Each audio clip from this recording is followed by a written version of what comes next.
is broad, it's really big.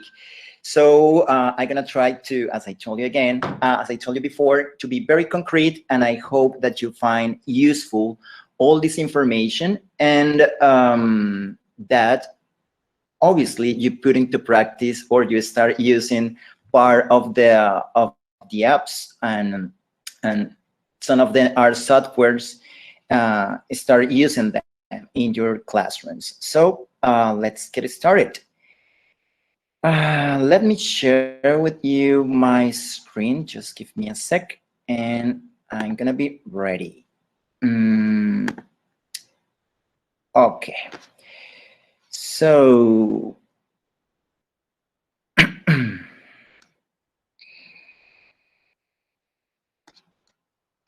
so as well, I think that Jimena didn't mention that, but well, the name is Towards a Technology-Based Education, Educational Apps. We are going to focus just on that topic.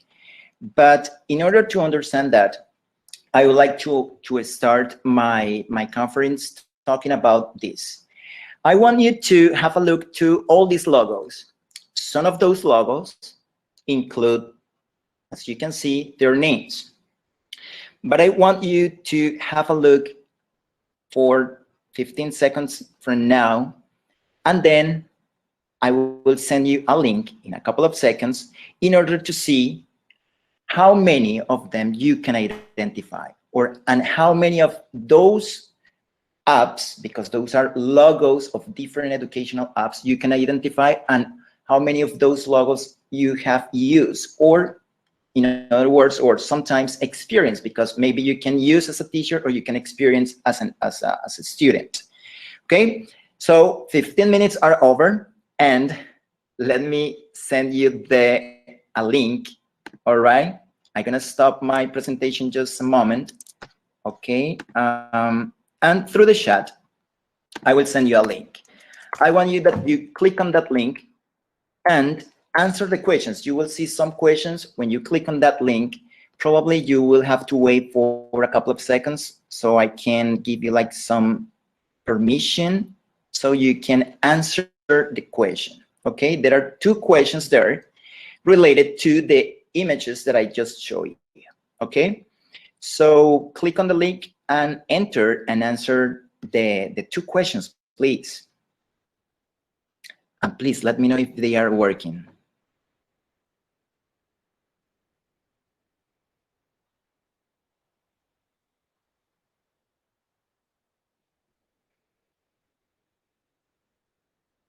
I'm gonna give you 10 seconds. I mean, it's really fast.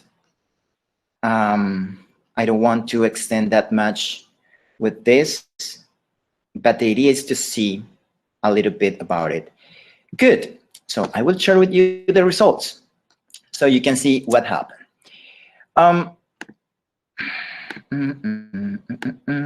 right, here, and we go here. So as you can see, you are seeing how the results fluctuate, okay, in real time. So we can see that you could identify 3 or 4 of those apps, okay? The second group of people could identify between 5 and 6. Another group could identify between 1 and 2.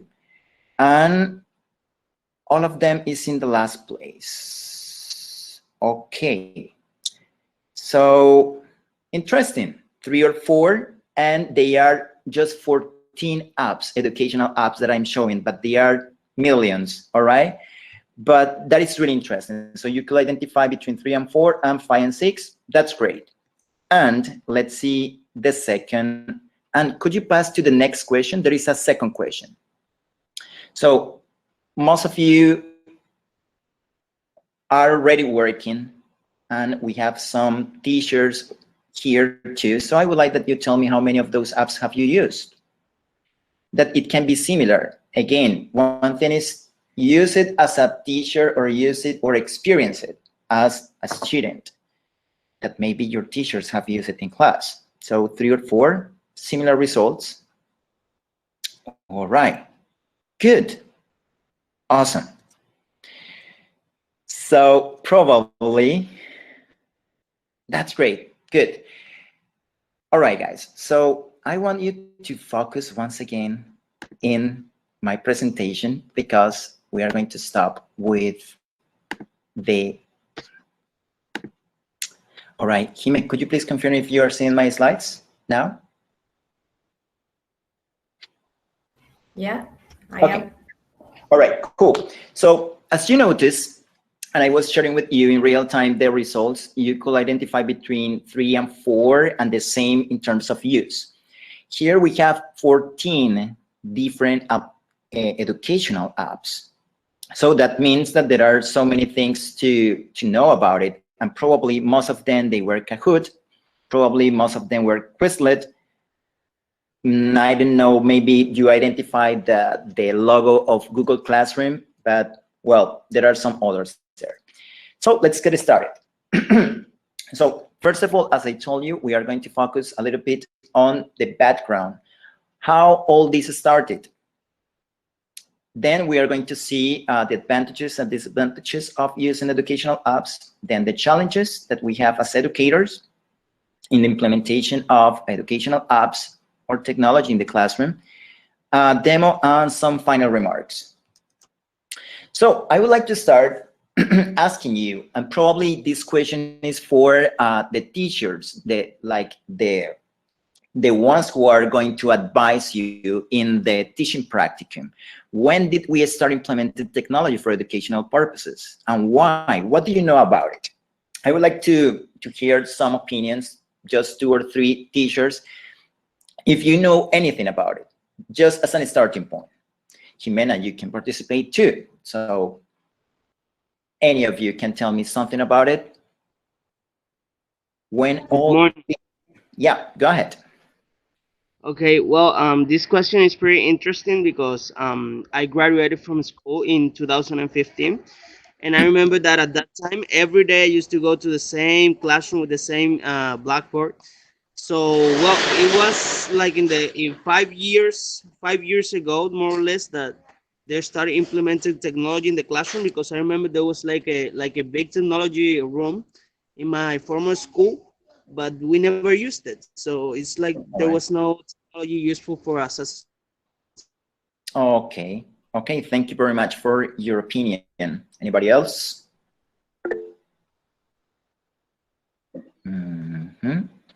I think somebody's writing. Anybody else wants to share? Yep. Yep, go ahead.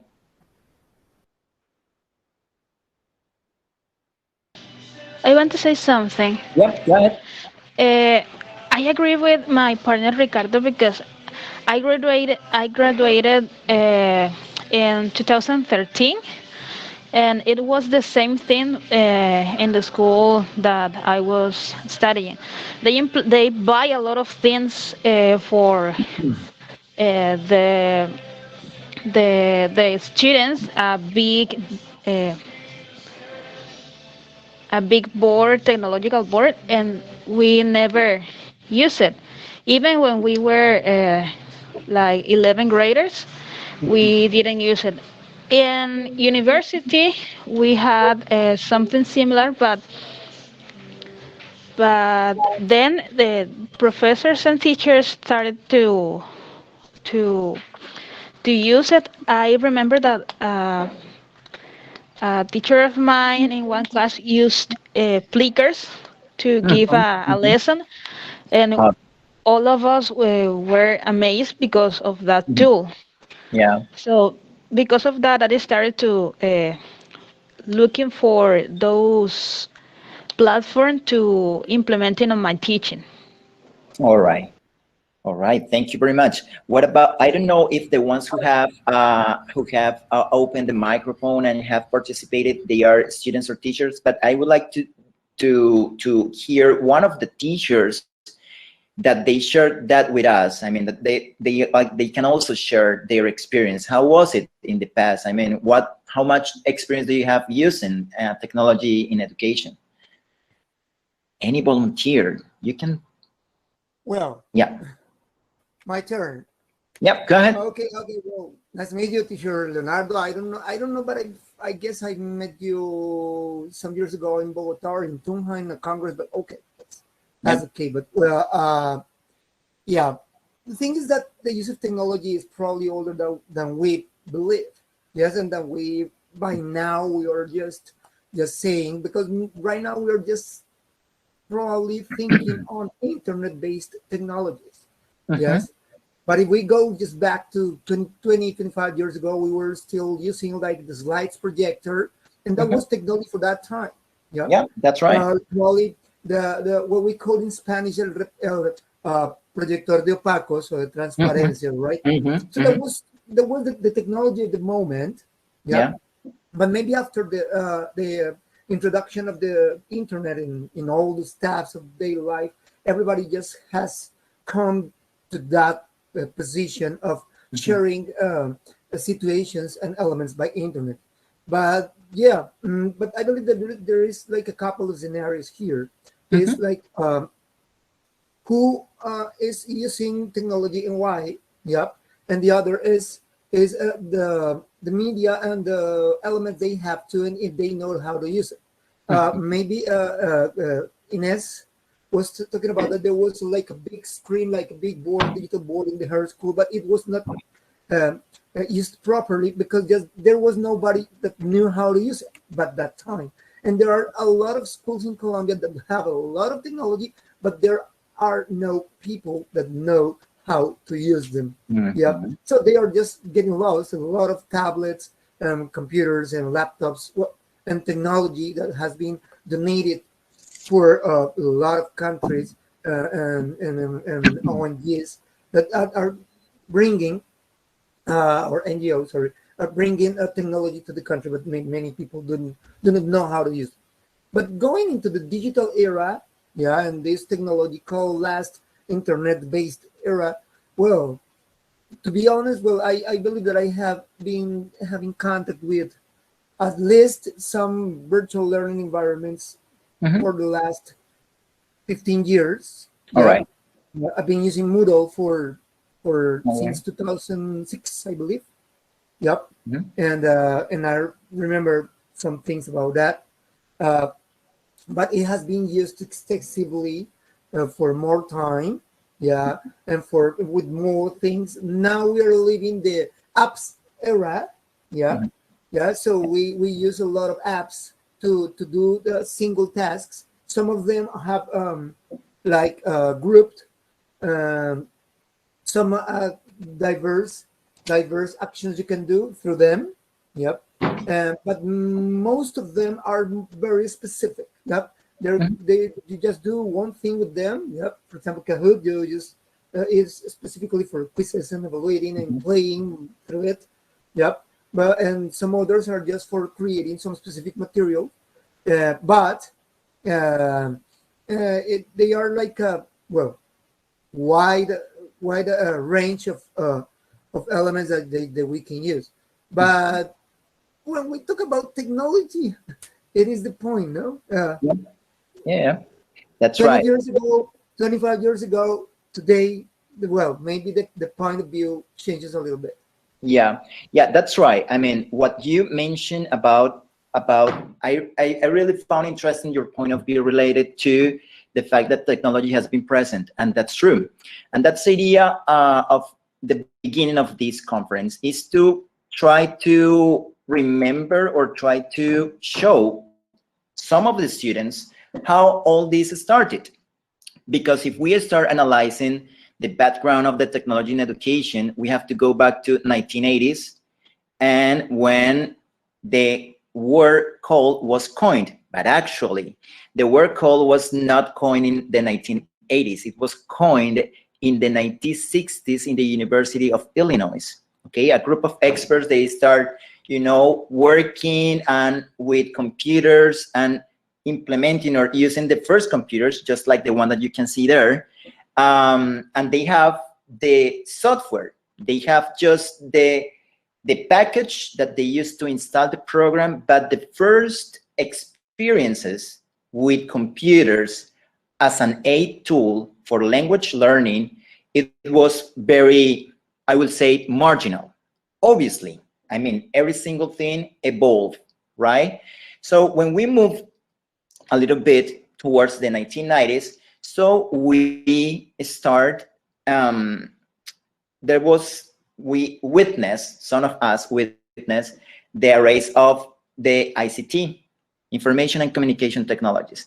But still, it was a little bit marginal, I would say, because most of the programs were just matching, completing. Yeah. Sorry.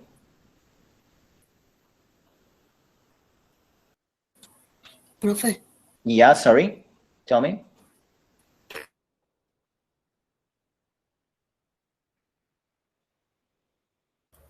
Hello. Oh, you can go ahead, Leonardo. Okay. So in the 1990s, it was still kind of marginal because the type of exercises that the students were exposed to, they were very basic in terms of what they could do with those exercises. So we start to witness the CD-ROM, some programs, some that the schools at that moment, some universities in that moment, they have to install the program, they have to buy the whole package in order to install the program. And COLE become TEL, which is technology enhanced language learning. Okay, but we still recognize COLE because we can say that COLE is like the cornerstone of the use of technology for educational purposes, and especially for language learning. Then when we start the new century, so we continue with ICT, information and communication technologies. Why is so important information and communication technologies? Because they have a really good friend, which we know as the internet. Okay, so ICTs, information and communication technology, makes the huge difference at the beginning of this new century. Although internet has existed for more than 60 years, because I mean, internet was created for military purposes a lot of years ago. It was until the beginning of the new century that the service was offered to the people. However, at the beginning of the new century, it was like a luxury. It was just some universities, some companies that have internet, and towards the middle, the mid 2000s, we start talking about flipped learning and MOL, which MOL, it's another part of the term COLE. It comes from TEL, and it becomes mobile assisted language learning, which basically is kind of where we are right now in Colombia. I mean, it depends on the context, because some countries are really advanced in terms of technology, and obviously in Colombia, we are a little bit behind. We are not that behind, but the problem is that there are not enough resources, there is not enough budget for the education, and that's what happened. But still, in Colombia, a lot of people is working with, is doing a lot of research related to MOL and related to flipped learning, right? Now, in the last decade, we started talking about gaming and educational apps. However, the word gaming, most of you, probably the students already know, it's a word which is related to, obviously, those virtual worlds in which you can do whatever you want, you can play, you can interact with other people. But the word gaming was coined in the field of marketing. So they start implementing that, or they created that, they coined that word in order to motivate people to participate in different things. And there, I mean, in 2010, 2011, the word gaming was coined. 2009, if my memory is not wrong, it was 2009. And then now, the last decade, we have been talking about gaming, educational apps, and the story is to be written, okay? Nobody knows what is next, but still, again, COLE is the cornerstone of all this implementation, how the technology has been used in the education field and specifically in language teaching and learning, okay? So part of the advantages of using educational apps, something that everybody wants to develop, what many governments around the world wants to develop, and they ask the teachers, they ask institutions, critical thinking, problem solving. So those are part of the advantages, because the students actually have to analyze. Believe it or not, some educational apps, if you know how to use them properly, you can develop the critical thinking skills for sure. The problem is with educational apps is that some teachers just use them for the sake of playing, or for the sake of keeping students busy. And that's a problem, because educational apps goes beyond that, goes beyond playing, just playing. So one of the advantages is that it helps to develop problem-solving skills, critical thinking, and obviously motivation. This is an important part when we start using educational apps. You keep your students on track at all times. You keep your students active. Again, it's a matter of being creative. We educators we have a reputation for being very creative. So it depends on you how you can use it. But there is a lot of research that support what I'm telling you right now here. And at the end, I have some references and motivation, participation. The students are active at all times. So a second advantage of using educational apps. And the last one, last but not least, and let me clarify, there are more. I'm just gonna focus on like the most relevant ones. And it's that you can address different learning styles. That's what educational apps provide us as educators. They provide us with endless, unlimited resources in order to address different learning styles. The auditory students, the kinesthetic one, the visual ones. So that is something really important that you must consider and take into account, because you believe it or not, although the conditions in our country, in Colombia, are kind of difficult in terms of education, more in some locations, specific locations in the country, the students know, I mean, most of the students already know at least what is a cell phone. They at least know what is YouTube. And that's why we have to start adapting to what the education field is offering us. And is right now, the last decade, the term has been used a lot, educational apps, and there is a lot of research that is going on right now related to educational apps. Obviously, we have disadvantages of using educational apps, and one of them is distraction. Here, we can see a clear example of a class in which all the students have a computer, right? But if you see just a couple, just two of them, or the ones that we can see, paying attention, the other checking the email, the other checking Twitter, the other leaving early, and the other checking Facebook. So one of the things that we must be clear about the use of educational apps, and when we are going to use with the students, is that it's going to be for educational purposes, and to have some rules clear regarding the use of that technology, regarding the use of educational apps.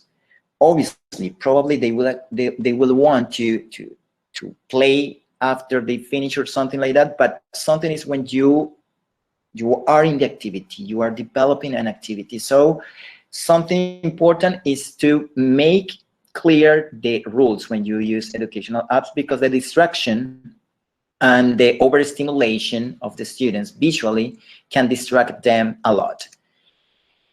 The other disadvantage has to do with the fact that the educational apps will never replace instruction.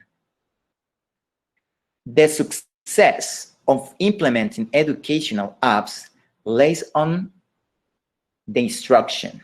You can create the best material in the world. You can use the educational apps perfectly. You know how to use all the tools, but if you don't give the students a clear instruction, that is difficult to replace. A robot won't do it. The instruction is key. I mean, the material, the design, how you sell that idea to your students is important, but the instruction goes first. And the instruction will determine the success of an activity. Then we have the last one, and it's that educational apps or technology, I mean, the implementation of technology in education might affect the social skills of the students. As I told you once again, there is a overstimulation, a visual overstimulation, and they stay focused. You can see that nowadays, even you as young adults or adults, we sometimes just focus on the cell phone, and sometimes we just waste our time, and sometimes we just forget who is next to me, and you are like in a bubble. So one of the disadvantages or one of the concerns is related to social skills, which is really important, and we cannot forget that that is part of it's a really important part in when you are shaping a citizen, when you are shaping a human being. Good. Challenges. Just to wrap up, and then we go with the demo. Challenges is computer literacy. As you could see last year when the pandemic started, you could see that so many institutions around the world, I'm not talking just about Colombia, because I witnessed here where I study and work, so many problems with computer literacy. Some teachers started complaining. They were denial. They didn't want to use the computers as a means to instruct. So that is one of the challenges. We have to start improving our computer literacy skills, and we have to work on new literacies. What are those new literacies? New literacies include blogging, text messaging, podcasting, video making, social networking. Those are called the new literacies. And why they are that important? Because they allowed us to have better communication with our surroundings, and they allow us to let's say share things in a different way. If we are talking about the education field as that, it provides us new literacies, it provides us with a lot of alternatives so that our students can understand better what we want to explain or what we want to share with them. I mean, it's not only about focus on the book or something. I mean, there are a lot of different stimuli in order to use with the students. The development of educational app is not balanced. The problem with educational apps nowadays is that there is no balance in terms of the numbers of apps available for adults and children. Most of the educational apps were developed for children, and there are a lot of things for children, teenagers. But for adults, you have to adapt a little bit, and there is no balance there in the alternatives, in the options that we have. In education, we have gotten into the habit of expecting free. Sometimes what happened with educational apps, and what some people don't understand, is that developing an educational app is too expensive.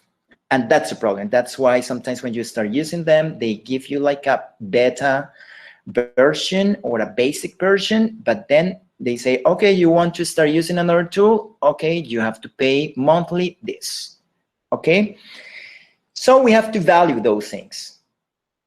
We have to value those things because developing an educational app is not that easy. The other challenge is some products lack of educational purposes. That's one concern, and is related to the fact that most of the developers, they don't have any formation in the field of education. That's a problem. So they know how to set it. They know how to organize. They know how the layout must be, how the colors can be mix, combine, etc. They know how to set the whole thing.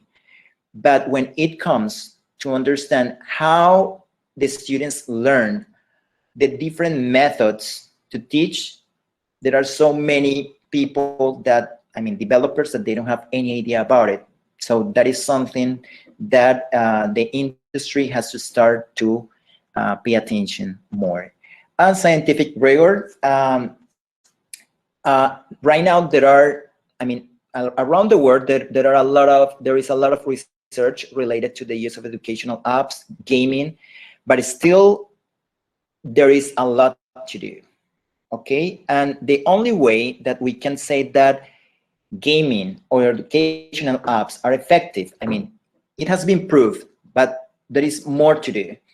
The only way to demonstrate that is through investigation, through research. So those are the challenges. And well, finally, we are going to start with the demo. So for this, I will stop sharing my slides, and I will start with a demonstration related to some of those apps. I could hear that some of you have used Plickers, which is an awesome solution, but I would like to focus on some of them, and it's gonna be really, really quick, and I really apologize because, well, the time is not enough, but let's see. We are going to try to see a couple of them. There is one that is called ClassKick. And basically, ClassKick, what allows you is to do so many things. One of the good things about this educational app, ClassKick, is that you can create the roosters. You can create the groups of the students. You have the chance to create a lot of groups. I think that up to 6 groups, I mean, in the basic version. But then if you want to create more groups, so you will have to start paying a little bit. But basically, here what you can do is provide the students with different types of activities. And you will see the demo version of the app. So they start explaining you, I mean, the way it works is with slides.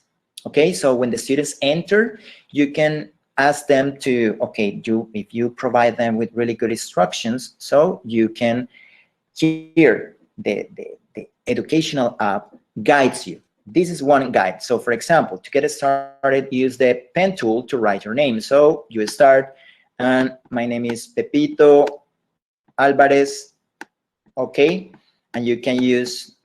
Oh, Leo, we're not really seeing your screen. I don't know if that's necessary or not. Sorry. Because you keep talking and I don't know. Like... Yeah, my bad. Sorry. So I guess that you are, now, right? Sorry. So I'm gonna go back so to show you about the roosters. So what I told you at the beginning, ClassKick allows you to create up to 6 groups with like 25 students, 30 students. There is no problem with the number of each group. And then the assignments, here we have, you can create. Where do you create your assignments? In the plus. There is a plus here on the right corner, so you can start creating your assignments.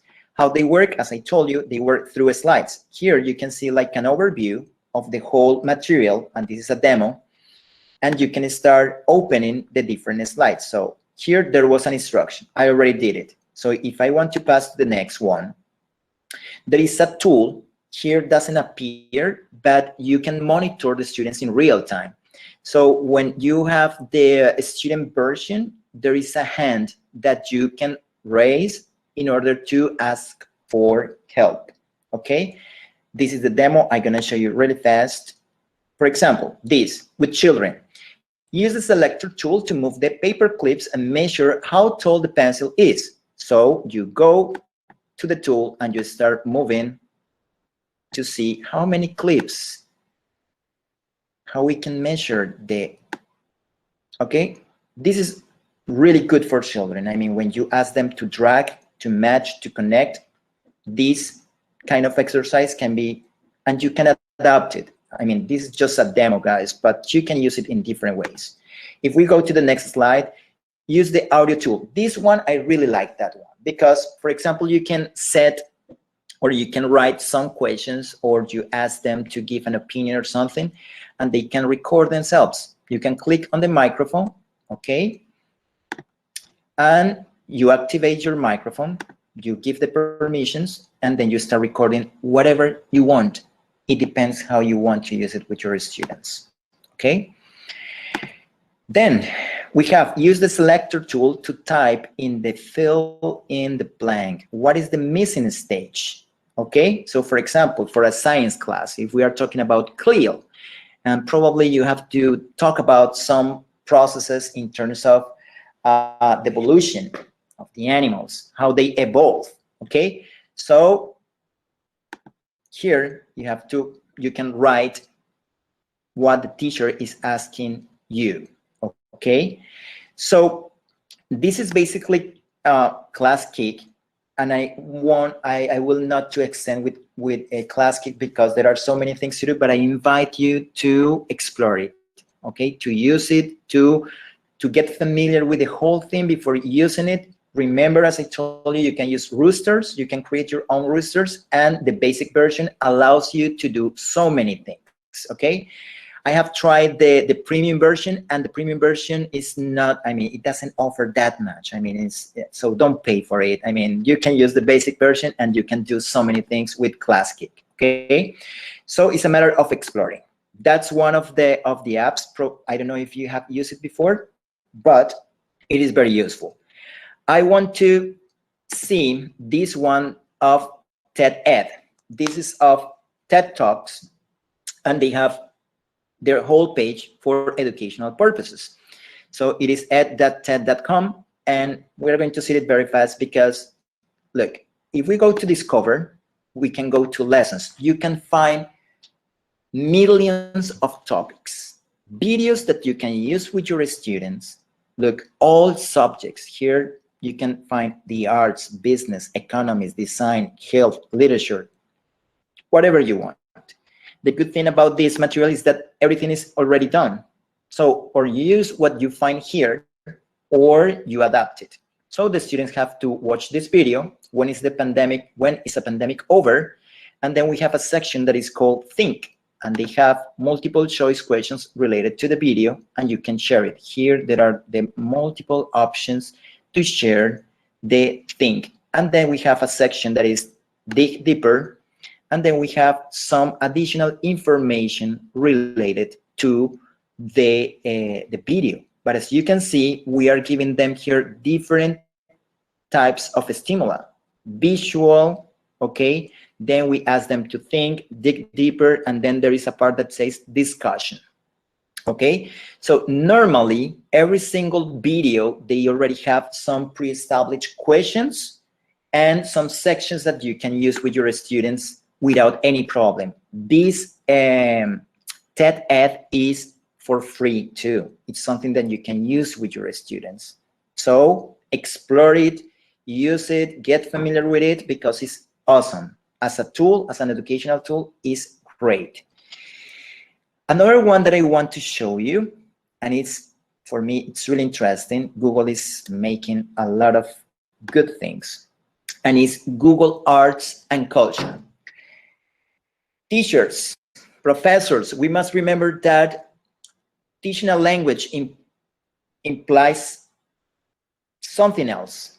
It's not only about pronunciation, it's not only about the grammar rules, it's not only about writing well, it implies culture.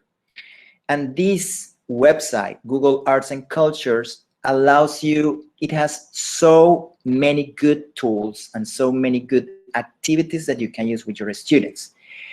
If you go, you can explore so many things. I'm not going to open, for example, I'm just going to open this one, this puzzle party, in order to develop that spatial skills in the students. So you can open one of those puzzles, for example, with children, teenagers, and you can have a solo or a multiplayer version to start with the puzzle, all right? So that is one of the multiple activities in Google Arts and Culture. Why? Why I found this really interesting? Because you don't need money to travel. I mean, you can use Google Arts and Culture to know about any country, to go and visit any museum. Okay, there is here a part that says museums. Let me show you. So we have here places, explore over 10,000 places in the world, museums, inside over 2,000 museums, artwork, games. So the good thing about this is that allows your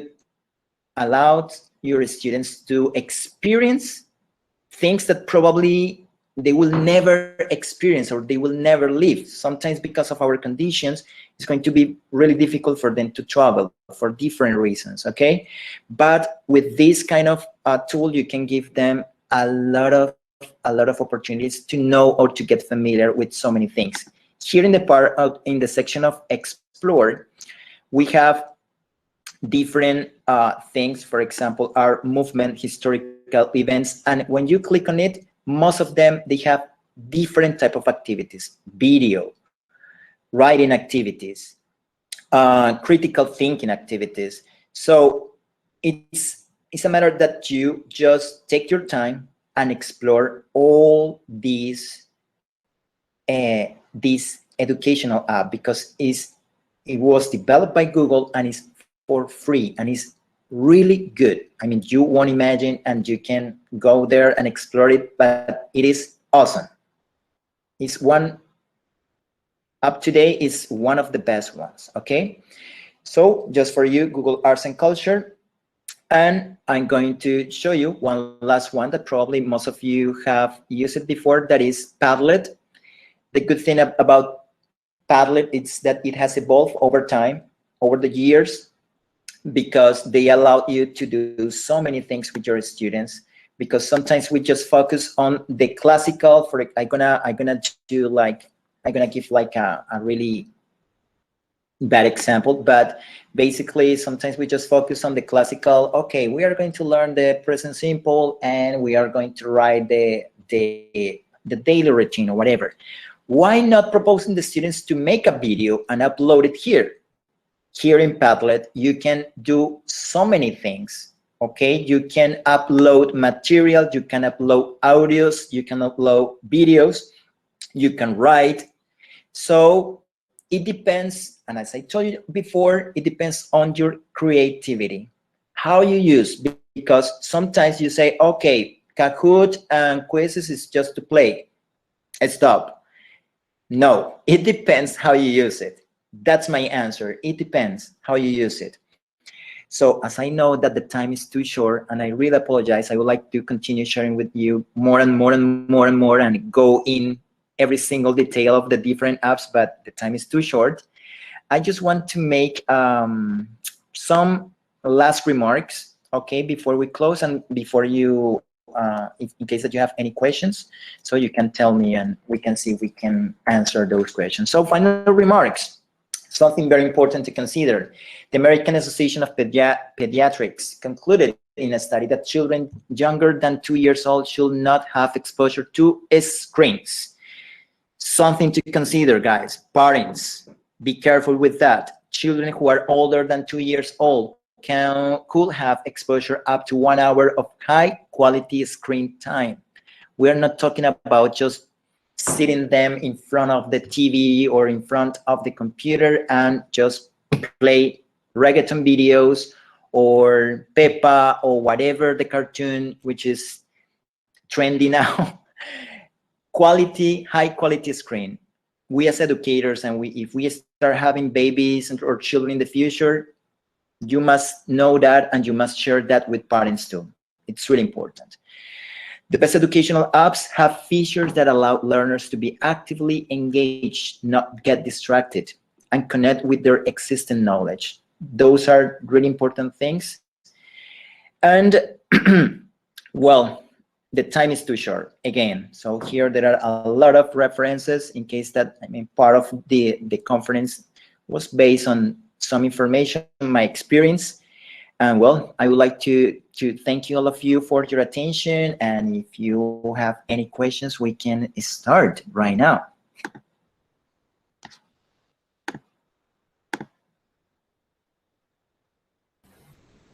Okay, thank you very much, Leonardo, for this outstanding and stimulating presentation.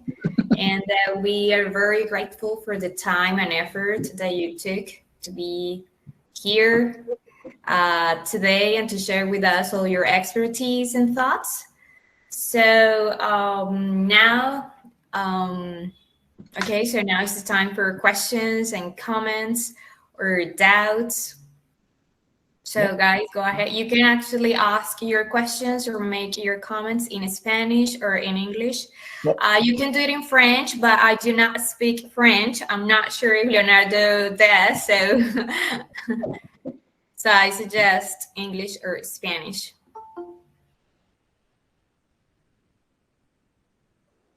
Any questions? Doubts? Mr. Nobody. Maybe situations you guys experienced at schools, you know, difficulties or challenges that maybe you want to ask Leonardo about, and you know, he can give some suggestions on that. By the way, if you want, I mean, if you notice, Jimena, that there is a group who is really interested in this, and if they want to learn how to use them more in detail, I'm more than willing to find a slot in my schedule or something. And yeah, in case, I'm more willing to help you out with it. Yeah, do you think you can share your email here in the chat, you know, so maybe Sure. if there is any student, teacher, or teacher that is interested in getting in touch with you? Yeah. Actually, I have a question. It's more like a favor. Okay, John. John. Okay, John, go ahead. Okay, good morning, everyone. Well, I have a question. Do you know any app or strategy to stimulate students' participation? Well, I really believe that participation, to stimulate participation, actually one of the things, and as you notice in the conference, it's related to that. One of the benefits or one of the advantages of the implementation of educational apps has to do with the motivation, because we can see that right now we have most of our students are digital natives, and just try and propose them to use their cell phones for something, or a computer. I mean, you don't need like a real strategy, or I don't know, the first educational app that provides you like with the strategies. I mean, the educational app itself, it's going to motivate your students if you know how to use it well. Again, as I told you, the instruction is key, and if your students know and they enjoy what they are doing, the application is going to, the class is just gonna flow. It's gonna go smoothly without any problem. Okay, I'm gonna ask my question, and then Helmut. So, Leonardo, I know you didn't have enough time today to share with us all the apps, you know, or maybe websites or Yeah, there are so many things. Yeah, so I don't know, maybe you can write some of the, you know, some of those apps or websites that you didn't mention in your presentation. Maybe if you can write them on the chat so we can explore them by ourselves, you know, after today's conference.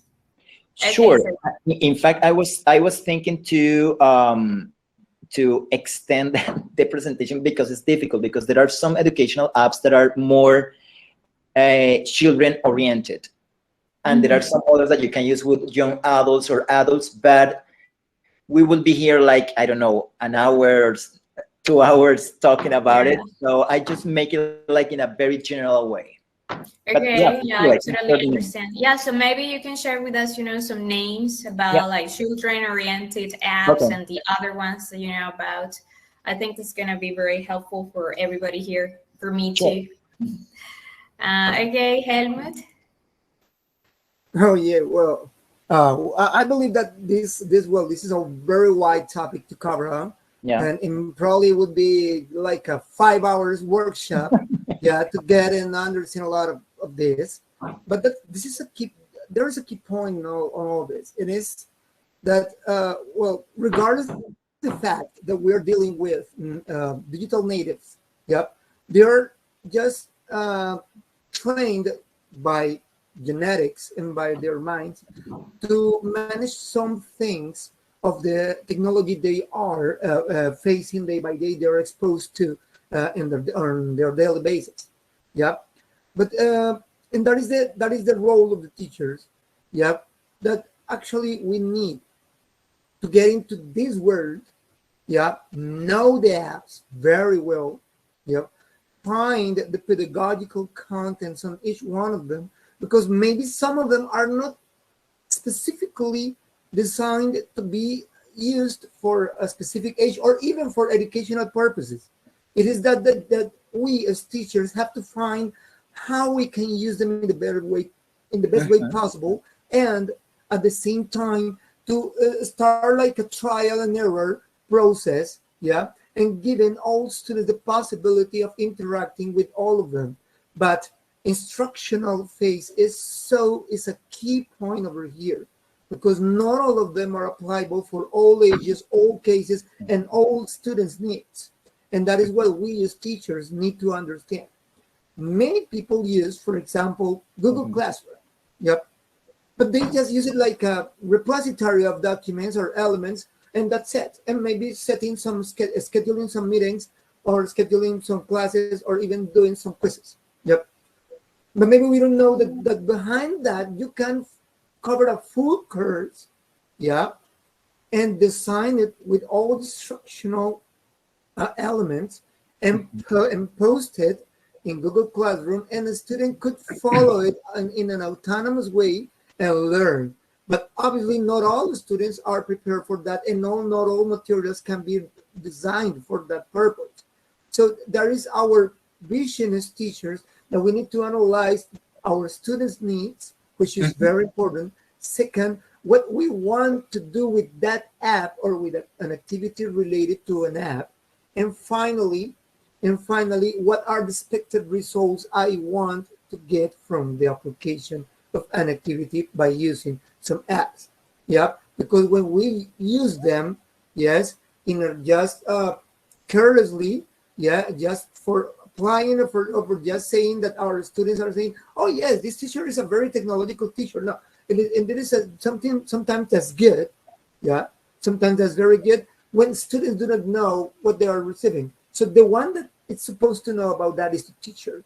So the idea is to have a real context, a real scenario of application, to know what you do with them. That's the basic thing. You can know a lot about apps. You can know a lot about TikTok and Quizlet and Padlet and TED and TED, all of that stuff. But if you do not know how to apply them, you're exactly in the same position as students. That's it. Yeah, that's right. That's what I mentioned, and actually what you just mentioned it too, and it's that some teachers just believe that is using those educational apps available for the sake of keeping your students busy.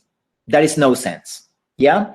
And as I told you, one of the disadvantages is that the educational apps will never replace the person-to-person instruction. That's key. I mean, you can create beautiful things, but if you don't give the students the correct path in order to use and to find that goal at the end of that path, that is no sense too. And one more thing that I forgot, because I have it there in mind, and when we were talking about new literacies, it's in both ways, students and teachers. Students, last year, you could notice that so many students, you said, okay, I would like that you tell me your email or something I want to share with you. And some of them, between the new literacies, is text messaging, emailing, all that stuff. And some students 18 years old, 19 years old, they don't even have their first email account. So there is a lot of work to do in that field. That's another kind of digital natives. Yeah. The thing is that maybe they are very good at YouTubing, TikToking, and many things. But when we are talking for example, these students that we have here, who are going to be teachers, they got to be aware of all situations that are related to academy and with the activity they are going to develop for the rest of their lives. Well, luckily and hopefully. Yeah. Okay, so we have another question or comment. I'm not sure. Divisai, you can go ahead. Yeah, good morning. I have a question and it's about apps. Lately, I have using a lot of apps in my practicing, and something that I know and that I was worried about is that how can I be sure of the apps and the strategy that I'm using are the right for the students group and the age? All right. Actually, the Professor Helmond gave you the answer when he was talking, and is to try to identify the students' needs. And that's really important. At the beginning of each course, you need a mini needs analysis, because you need to know what your students know, what they can do, and all those things. And in that way, you can develop better things for them, better materials, better activities. But you have to get to know your students well, so you can address some specific activities, some specific needs, sorry. So yeah, it has to do with it.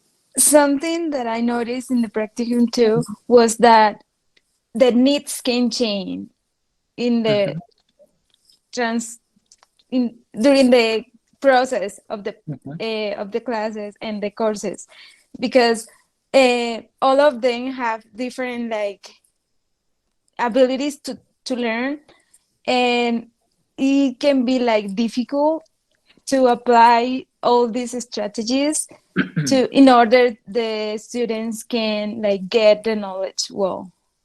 Yeah, well, in those cases, as you can see, nowadays it's more common the mixed ability groups, and those are the most difficult groups to handle. But the good thing about the apps is that you can and you have to apply also the principles of differentiated instruction. That is key. Okay, you have, again, I mean, all it starts, or every single syllables or course design must start with a needs analysis. If you don't know your students, what they know, or what they, even something as simple as their preferences, it's going to be impossible to address their particular needs, right? Thank you. No problem. Anybody else? Last question or comment? En español también se aceptan comentarios, preguntas. Si hay alguien que quiera participar, preguntar. Vianet. Vianet Zabaleta, yeah.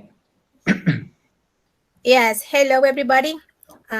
Yeah, my name is kind of difficult, Leonardo. Hello. Yes, I want to thank you because that information that you gave us was really good. I'm going to start using the TED. I think that is wonderful. I'm teaching the first semester. As Divisa was saying, there are a big mixture over there because I have great students with a great level of English, and I have the other ones that are a little behind. But what I can say here to Divisa in that case is that you have to, at the moment of planning your activities or your lessons, you have to make sure you have very big mixture of everything and activities and the app, so every student have the chance to participate and get better in the process of learning and also teaching, because we are learning as well, even though we are teaching. So, and I use a lot of app to teach, and because not in order just to get my students busy, but learning and also remembering back knowledge. So that's my comment over there. And thank you, Leonardo, because that app that you gave us, they are really good. Yeah, and actually, as I told you, there are so many things available, and some of those things, and you will discover, for example, Google Arts and Culture and TED Ed, they have a lot of material available. I mean, it's just basically your mission is to know how to use it properly for an educational purpose. But everything is there. Everything is there. I mean, there are some apps or some educational apps that you have to start creating something from scratch, okay? And that is more time consuming. But make use of all those things that are ready, and they are, I mean, they are made by experts. That's a good thing. I mean, the people behind Google Arts and Cultures, they are from another planet, and they are doing a really good job. All right. So the point is that you have to explore. It's a matter of exploring, and obviously always taking into account that it must have a purpose. It's not for the sake of playing. I mean, the apps themselves, they provide the students with enjoyment, right? Because of the layout, because of the colors, because of the sounds. So all that stimuli that they receive makes them feel at ease, and they feel comfortable doing the activities. So the point is that you find that way to provide them with that purpose, and that they enjoy learning. Okay. Oh, Janet, do you? I would say that that's true, Leonardo, what you said. And also the best thing here is that they're free. So you don't have to pay for it. As you were saying, the ones that are premium, they don't have like the best things when they are free. So Yeah. Okay.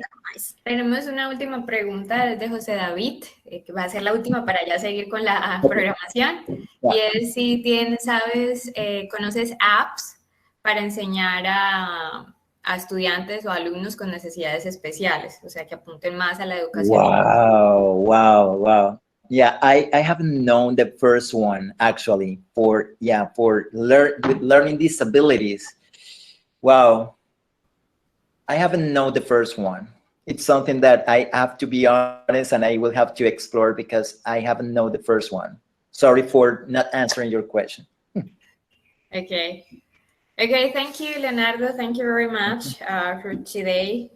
I highly appreciate your help. So do not forget about our list of apps. Sure. I promise. I'm going to make like a chart or two charts in which I will classify them in terms of like the activities that you can do there, and obviously what is the population, what kind of students you can address with those apps. Okay.